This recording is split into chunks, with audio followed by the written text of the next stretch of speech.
Hello. Today I want to speak about one of my favorite books, Essentialism, written by Greg McKeown.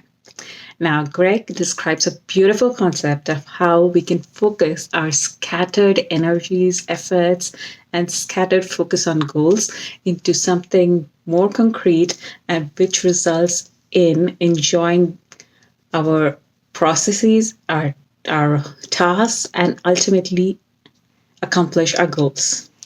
Now, what does I want to briefly describe what essentialism mainly entails and how we can implement it easily in our lives.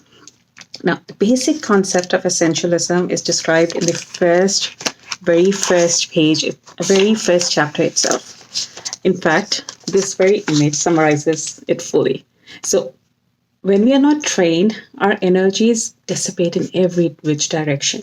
We are focused on 100 different things and we keep moving our energy and focus in those areas.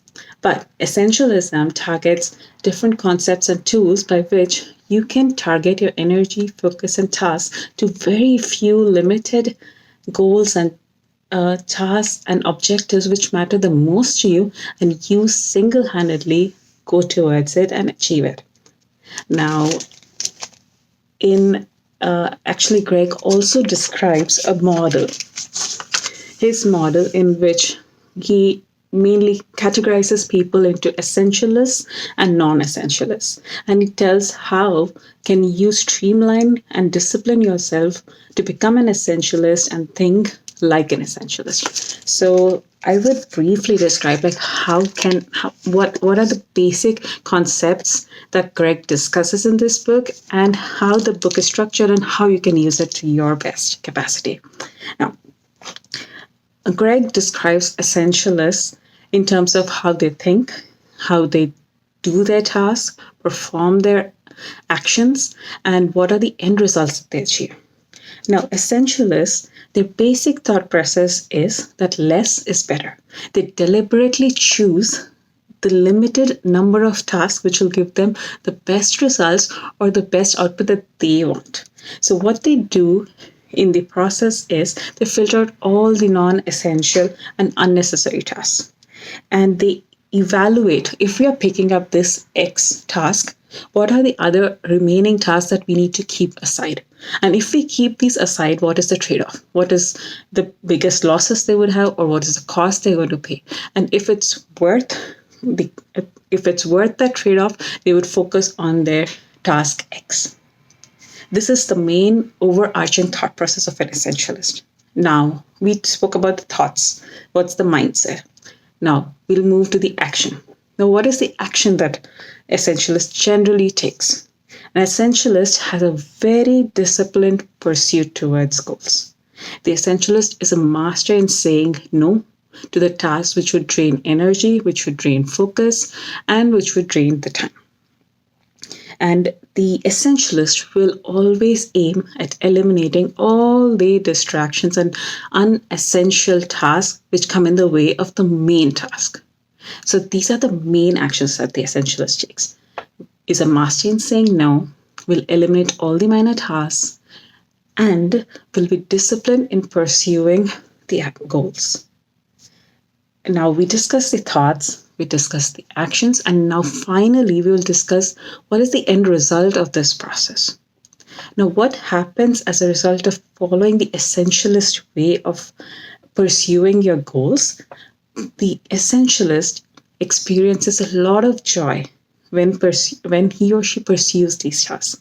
Firstly, the essentialist has a lot of control on the process because the person has already eliminated a lot of uncertainties.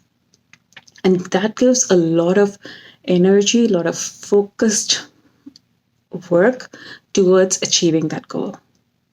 Now, I want to describe briefly on how this book is structured and how we can make the most out of this book. First, there are 4 parts that this book is divided in.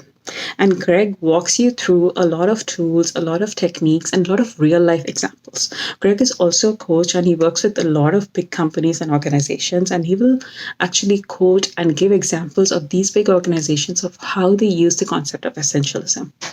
So, how the book is structured is that the book starts off with the first part, which is discussing the mindset.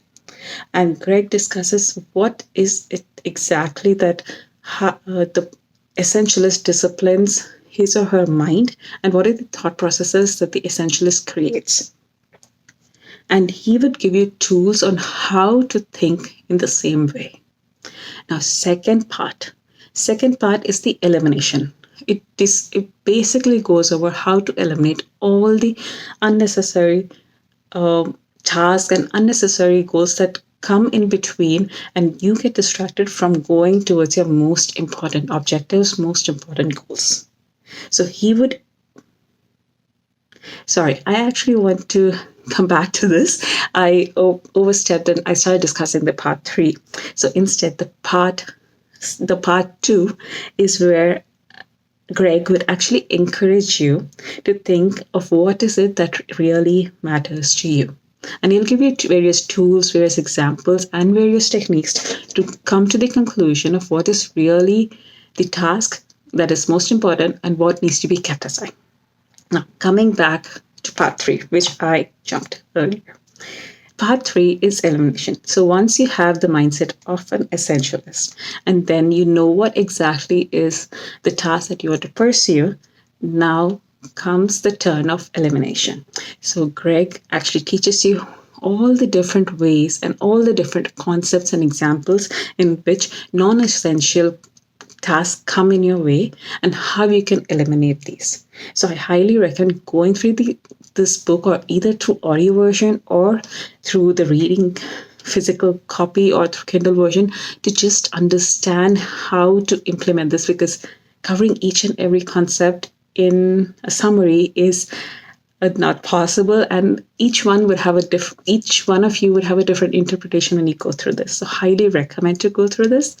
And coming back, so we discussed the 3 parts so far of the book.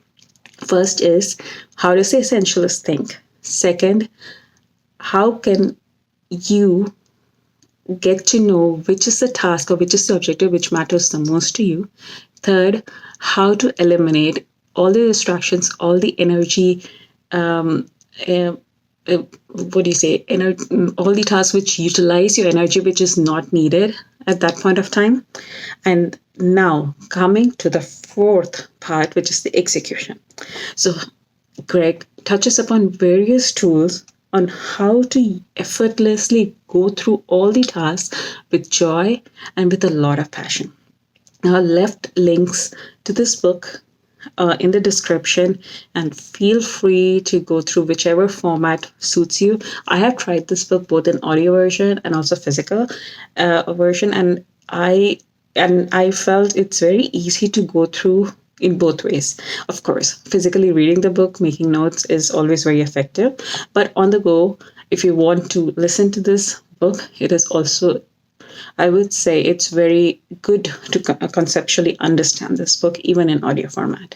So this is the brief summary of one of my favorite books, Essentialism by Greg, and I hope you enjoyed it and would give it a try. All the best. Thank you.